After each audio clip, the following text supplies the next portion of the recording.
नमस्कार दोस्तों, आज की कहानी का नाम रहेगा कोठे वाली। मेरा नाम फराज मलिक है। मैं एक रात खाना खाने के बाद गाड़ी से टहलने निकला। रास्ते में देखा कि एक लड़की नकाब में खड़ी हुई है।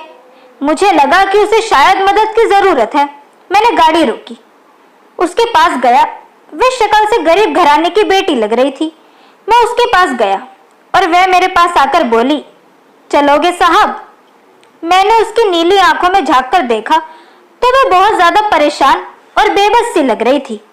मैंने उससे पूछा, कितना पैसा लोगी? कहने लगी, आप कितना दोगे? मैं मुस्कुराया और बोला, आओ कार में बैठो। वह डर रही थी। उसने पूछा, कितने आदमी हो साहब? मैंने कहा, डरो नहीं, मैं अकेला ही हूं। वह खामोशी से कार में बैठ गई। फिर कहने लगी, साहब आप मुझे सिगरेट से दागोगे तो नहीं ना? मैं मुस्कुराया और कहा, नहीं। आप मुझ पर कोई जुल्म तो नहीं करोगे ना? मैंने कहा, नहीं। आप चाहे मुझे 500 कम दे देना, लेकिन मेरे साथ बुरा सलूक मत करना। वह बहुत खूबसूरत थी। मासूमियत उसकी बातों से टपक ही रही थी। फिर भी खुदा जाने वे जिस्म बेचने पर मजबूर क्यों थी। मैंने पूछा, खाना खाया है क्या तुमने? कहने लगी, नहीं। मैंने एक होटल के पास कार रोकी और खाना पैक करवाया। फिर मैं अपने घर पहुंचा। चौकीदार का गेट खोला और मैंने कार पार्क की। रात के 12 बज रहे थे। वह लगातार मेरी तरफ देखे ही जा रही थी। मैंने खाना प्लेट में डाला और कहा, तुम हाथ धो लो। उसने कहा, हमें नहीं खाना। मैंने कहा, डरो मत, कुछ नहीं होगा। वह हाथ धोकर आई और मेरे सामने कुर्सी पर बैठ गई और खाना खाने लगी। जब खाना खा लिया तो कुछ खाना बच गया।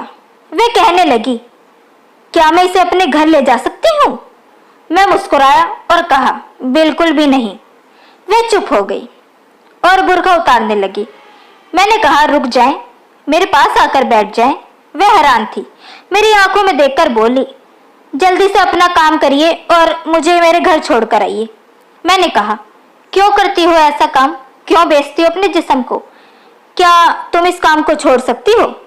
वह मेरे चेहरे की तरफ देखकर कहने लगी, आप पागल लग रहे हैं मुझे। हाँ, मैं पागल ही हूँ। सब मुझे पागल ही तो समझते हैं। वह मुझसे कहने लगी, जब कुछ करना ही नहीं है तो मुझे वापस छोड़कर आ जाइए। मैंने उसके सर पर हाथ रखा, फिर अपनी जेब से 20,000 निकाले और उसके हाथ पर रख दिए। वह हैरान थी। वह कहने लगी, नहीं, हमें नहीं लेने। आप ऐसे ही हमें पैसे क्यों दे रहे हैं? मैंने उसके चेहरे पर डर देखा। वह अपने आंसू रोककर बैठी हुई थी और बार बार कह रही थी कि मुझे वापस छोड़ाओ। मैंने उससे कहा, डरो नहीं, बहुत दर्द दिया है ना इस जिंदगी ने। मेरी ये बात सुनकर वह अपने आंसू नहीं रोक पाई और फिर अपनी कहानी बताने लगी। मेरा शौहर मर गया है, 2 बेटियां हैं। ससुराल वालों ने मुझे घर से निकाल दिया। माँ बाप मर चुके हैं, भाई कोई है नहीं। मामू के घर आई तो मामू के बेटे ने मेरे साथ गलत काम किया। मैंने जब मामी को बताया तो सबने मुझे ही गलत ठहराया और मुझे धक्के मारकर घर से बाहर निकाल दिया।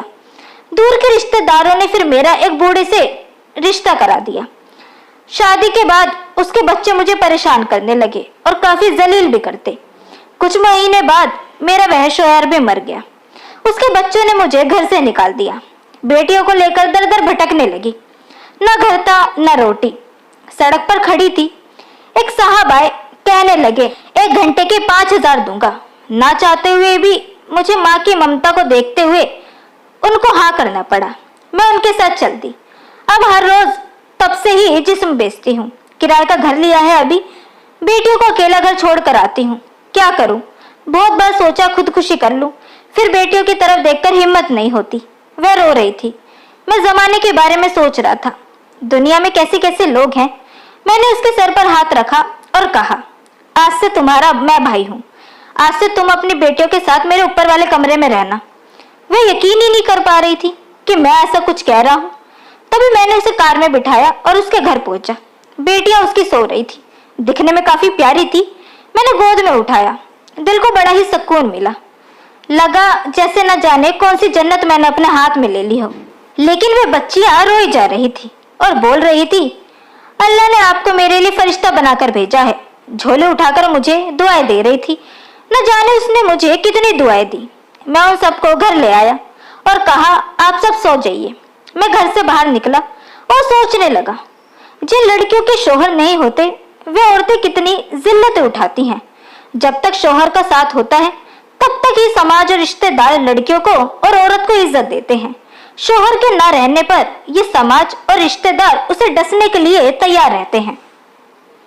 तो दोस्तों, कैसी लगी आपको आज की यह अनोखी कहानी? ये हमें कमेंट सेक्शन के थ्रू जरूर बताएं। वीडियो अगर आपको पसंद आई हो तो इसे लाइक जरूर करें, साथ ही इसे अपने दोस्तों और रिश्तेदारों के बीच शेयर जरूर करें। चैनल को सब्सक्राइब करना ना भूलें। मिलते हैं आपसे अगली वीडियो में, तब तक के लिए गुड बाय।